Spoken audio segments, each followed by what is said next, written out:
Yo creo que ha ido por etapas para mí, porque al principio yo fui a la India, llegué directo a la universidad en donde estudié, que es en un lugar que nadie va, digamos, o sea, no es un Rishikesh o Mumbai o algo así, para nada, sino es uno de los estados más pobres de la India, que se llama Odisha, y es muy rural. Entonces, yo nunca había ido a la India y pues creo que eso, o sea, esa como llegada a algo tan, pues tan poco occidentalizado, fue como una perspectiva muy particular, como de la verdadera cara de la India, digamos, ¿no? No la que se conoce tanto en Occidente, sino como algo mucho más cotidiano, o sea, como mucho más local. Yo llegué a esa universidad porque yo tengo un maestro espiritual y entonces él tiene pues un movimiento y digamos que él inspiró a que se hiciera esa universidad, ¿no? Es una universidad normal, no es solamente de yoga, hay de todo, o sea, osteopatía, arquitectura, negocios, o sea, todo. Es ciencias del yoga se llama. Entonces, pues es una carrera especializada para utilizar el yoga como una terapia. Entonces, haz de cuenta como si eres fisioterapeuta, entonces también eres terapeuta en yoga, ¿no? Eso se da mucho en la India, acá no. Entonces, pues justo por mi maestro, yo llegué a esa universidad porque pues inspira mucho estos valores que él promueve, ¿no? Que pues es tener una práctica de meditación, poder como tener muchas herramientas para pues, vivir una vida más plena, más tranquila, más humana. Por parte de mi papá, pues siempre yo tengo muchos recuerdos de que él hacía un curso de yoga, luego se iba a un retiro, luego de repente cuando éramos muy chiquitos también un día nos llevó al Isla a un retiro de yoga, como de estos, toda la gente vestida de blanco y, sí, y tenían turbantes y así. Entonces, digo, o sea, como que siempre estuvo presente esa parte, ¿no? Luego en un punto, pues, nos indujo a la meditación trascendental y me gustó mucho, pero digo, tampoco era como que yo la practicaba todos los días porque, no sé, o sea, la etapa de vida tenía 12, 13 años más o menos y yo hice mucho tiempo gimnasia. Yo fui gimnasta profesional muchos años, entonces fue por la gimnasia que como que yo empecé a buscar formas para poder ayudarme a tener un mejor desempeño, o sea, tanto físico como mental, ¿no? O sea, aprender a qué hacer con los nervios, con el miedo, con la frustración, todo eso. Es como muy primitivo en ese sentido, o sea, es no ser niña, machista también y hazlo, ¿no? Entonces, a mí nunca me funcionó eso. Era de hecho lo contrario para mí. Y por eso fue que como que empecé a buscar mucho más esta parte de la meditación primero. Tenía muy presente la parte física en mi vida con la gimnasia, ¿no? Y ya me di cuenta, ya hasta estando en la universidad en la India, que me di cuenta lo mucho que me conectó a mi cuerpo. ¿Me explico? O sea, digamos que lo que el yoga en una primera etapa, como cuando se tiene como un camino espiritual, digamos. Una primera etapa pues es esta conexión a tu propio cuerpo, ¿no? Y yo siento que yo la tuve por la gimnasia. Y ya después pues era mucho más fácil para mí como conectar con la parte más sutil, ¿no? O sea, hay como diferentes etapas que se desarrollan o se explican en los textos del yoga. Y pues primero es el cuerpo, ¿no? Y después ya se empieza a trabajar mucho más la parte como de retraer los sentidos para poder profundizar más en la meditación. Y ya hasta el último pues es como llegar al samadhi o a la iluminación, ¿no? La carrera, o sea, tenía mucho enfoque en el tema, pues sí, como dices, ¿no? O sea, científico, mucho como de la validación de cómo funciona lo que se hace.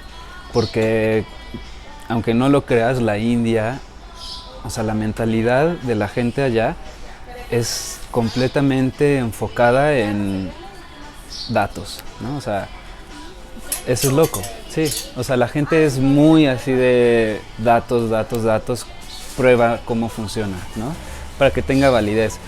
Aunque, y eso es loco, porque pues está esta herencia milenaria del yoga y la gente lo hace, o sea, la gente lo practica porque, pues así como mucha gente acá en México va a la iglesia porque su mamá iba, y ya sabes. Entonces en la India es así, el yoga también mucho, pero ha estado entrando una corriente muy occidental en la que como que se empezó a dejar de lado toda esta parte, esta herencia milenaria del yoga. Entonces la gente como que lo dejó de lado muchos años, pero luego ya lo está retomando otra vez, pero un poquito con esta vista o esta visión occidental, un poco, acerca del yoga. Entonces se busca darle esta validez a través de la ciencia, ¿no? Habíamos dos, o sea, yo y un profesor argentino. Parte física, como de la práctica de asanas, todo eso, en la mañana. Y luego también como que se iba enfocando todo, o sea, el por qué hacíamos esas posturas. Ya se veía ya la parte anatómica, fisiológica, y luego también pues la parte filosófica, o sea, como pues todo el background que hay detrás del yoga, ¿no?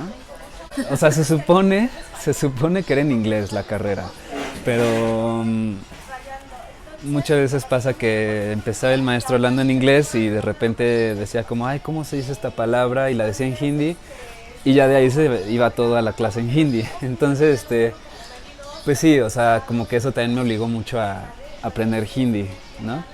No, fue ahí, sí, o sea, por mis amigos, por justo las clases, como que el maestro iba hablando y cachaba palabras que se repetían mucho, entonces pues ya preguntaba qué significa eso y ya me decían, entonces como que de ahí poco a poco iba construyendo como mi vocabulario y pues un poco irle agarrando a la gramática, pero sí fue muy, o sea, muy ahí empírico, digamos, ¿no?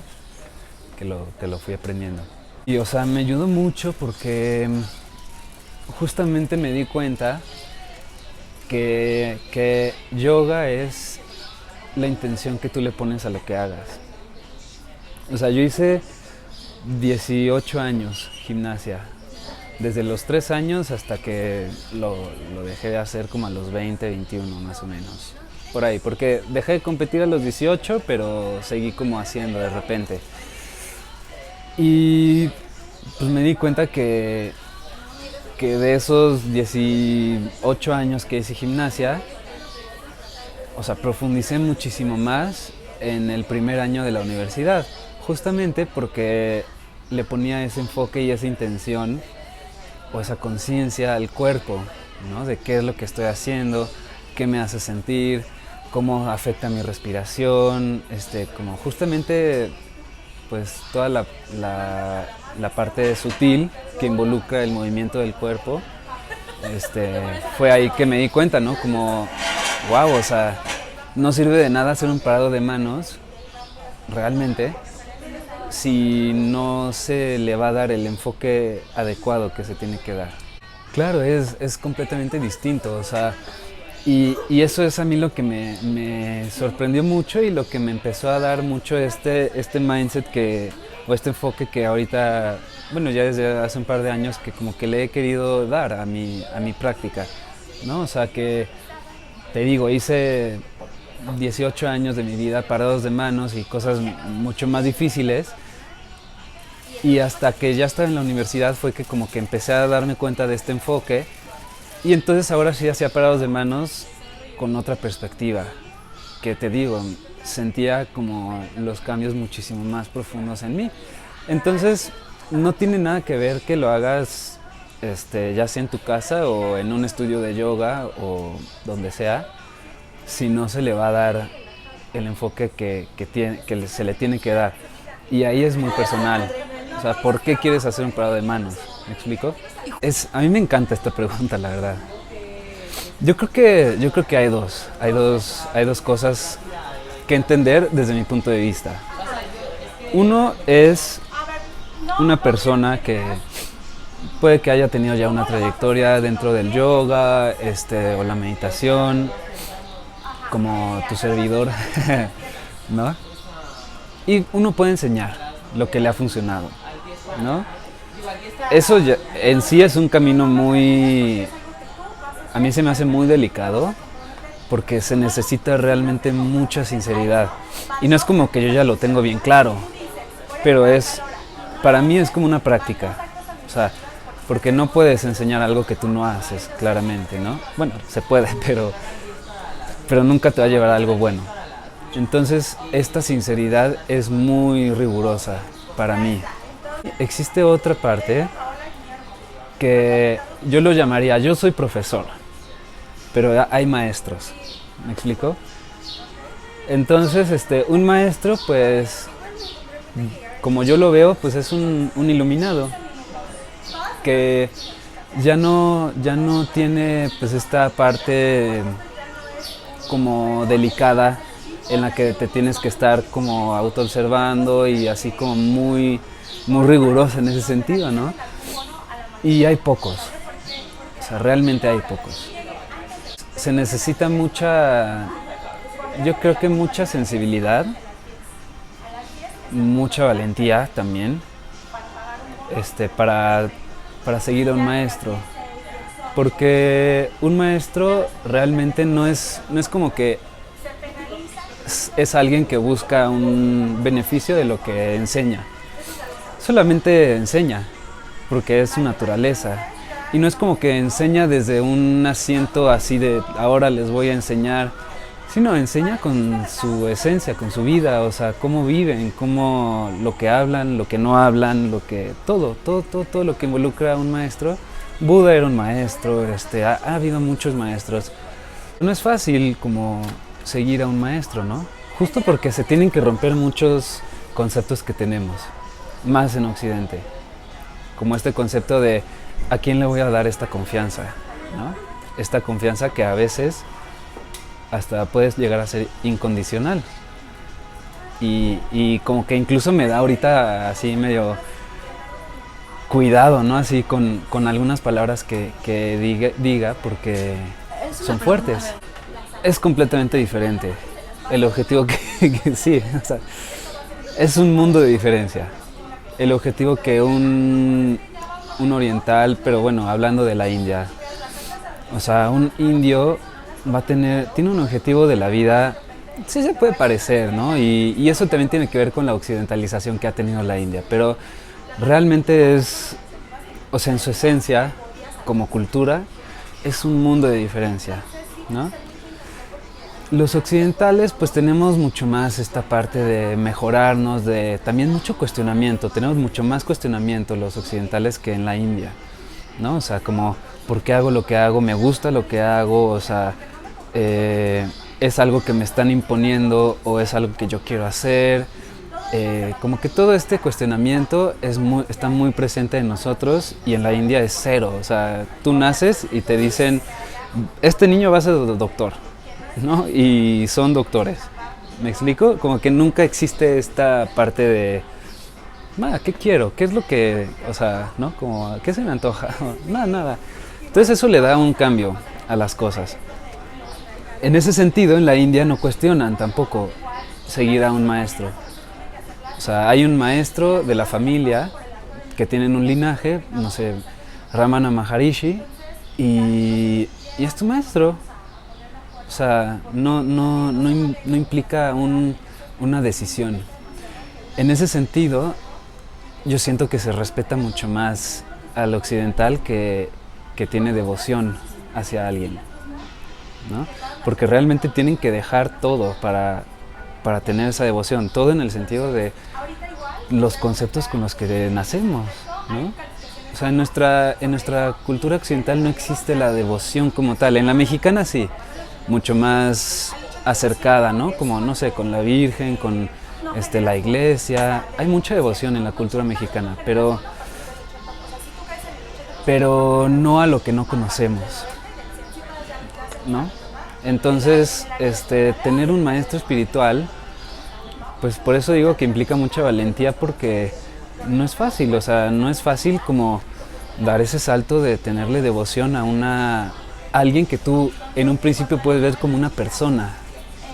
Porque si ves a alguien como persona, pues ves que también tienen errores, y no le vas a dar esa devoción que es algo tan delicado en alguien, en uno, como tan fácil, ¿no? Y yo creo que de ahí empieza mucho ese camino de profundizar cada vez más y te digo, no es fácil, o sea, no es fácil en el sentido, no es así, lo encuentras en todos lados. Pero pues ya que lo encuentras, sí es, o sea, yo siento que cambia la perspectiva a la vida de forma radical, ¿no? Y es un proceso que yo creo que nunca se me va a acabar, o sea, porque la forma en la que veía a mi maestro hace 2 años no es la misma en la que lo veo ahorita. Por lo menos personalmente yo ya no lo veo como mi maestro, mi persona maestro, ¿no? Y quiero estar cerca de él porque él es iluminado y a ver si se me pega algo. No, o sea, para mí ya es algo mucho más personal en el sentido de que puede estar en todos lados esa presencia como universal, o no la puedes ver en ningún lado también, ¿no? O sea, está en todo y en nada. Es como algo, pues sí, muy, muy personal, que cada quien lo va a ver diferente. Entonces, eso a mí también es lo que se me hace muy mágico, que cada quien tiene su relación hacia, pues, la conciencia, la energía del maestro, como que puede ser representada en una persona, ¿no? Lo más importante que se me hace transmitir, y tengo que decirlo, o sea, no es porque quiero transmitir algo realmente, es como compartir, pero me he dado cuenta que es mucho para mí. O sea, lo que yo puedo compartir realmente me sirve mucho a mí, porque justamente es como lo que decía, o sea, me mantiene mucho en este constante así, estoy siendo sincero, o sea, estoy siendo sincero con lo que estoy diciendo, por qué lo estoy haciendo, o sea, como que lo que estoy compartiendo, ¿por qué, no? Y entonces, o sea, yo creo que cuando compartimos algo, pues, o sea, cuando compartimos algo sincero, pues llega muy, muy profundo en la gente también. Porque así fue conmigo. O sea, yo escuché también, o sea, yo empecé a aprender cosas de gente con esta sinceridad y con esta apertura así de, pues no soy perfecto, ¿no? O sea, escuché a Ram Dass también hablando y Ram Dass siendo como alguien muy reconocido en el mundo del yoga y todo. Justo lo que me atrapó también y lo que me inspiró mucho fue la sinceridad con la que hablaba, ya en una etapa más avanzada, ¿no? Entonces eso fue lo que yo dije como wow, o sea, justamente yo creo que ese es el punto de aceptar mi realidad como una persona occidental, una persona que tiene deseos de una vida occidental, ahorita en mi etapa de vida, pero también quiero esta presencia de la espiritualidad, ¿no? Y no chocan, o sea, justamente es como, a mí se me hace algo súper bonito, cómo puedo vivir muchísimo más mi humanidad, o sea, mi vida normal, cotidiana, con mi trabajo, con mis relaciones, con mis deseos, con mis gustos, y lo puedo vivir de una forma muchísimo más intensa, en el buen sentido, con esta parte espiritual de la sinceridad, ¿no? Y si me enojo bien, o sea, sin culpa, ¿no? O sea, sin culpa de, no, llevo 12 años meditando y me sigo enojando, ¿no? Pues claro, o sea, siempre me va a seguir enojando toda mi vida, ¿no? Pero justamente, ¿cómo puedo usar todo eso a mi ventaja? ¿Cómo todas esas emociones, cómo cuando me han roto el corazón lo he podido utilizar para llegar a lugares muchísimo más profundos en mi práctica que lo he sentido ya después como un regalo, ¿no? Entonces yo creo que eso es la forma en la que me encantaría compartirlo con la gente. O sea, desde mí, lo que me ha servido a mí para tener más sinceridad conmigo mismo, y eso me ha llevado a muchísimo más sinceridad con mi práctica y mucho más profundidad en mí con mi práctica. O sea, la disfruto pues cada vez más, justamente por eso, porque es como un espacio, no sé, yo lo podría decir en diferentes formas. Uno es como mi casa, como mi hogar, o sea, puedo estar en muchos lugares, pero ese espacio muy íntimo y personal dentro de mí, esa es una parte. La otra es como el asombro a la vida, o sea, poder realmente asombrarte y deleitarte con, no sé, o sea, con estar sentado aquí y ver una pluma caerse, que ahorita la estoy viendo, y ver como la belleza en todo eso, ¿no? O sea, en las cosas más pequeñas. Para mí eso también es otra parte. Obviamente, pues también sinceridad o este camino de estar gestionándote y autoobservándote en si lo que haces va de acuerdo a lo que sientes, ¿no? Y mucho movimiento, o sea, físico sí, pero mucho movimiento de no quedarme atorado en quién creo que soy.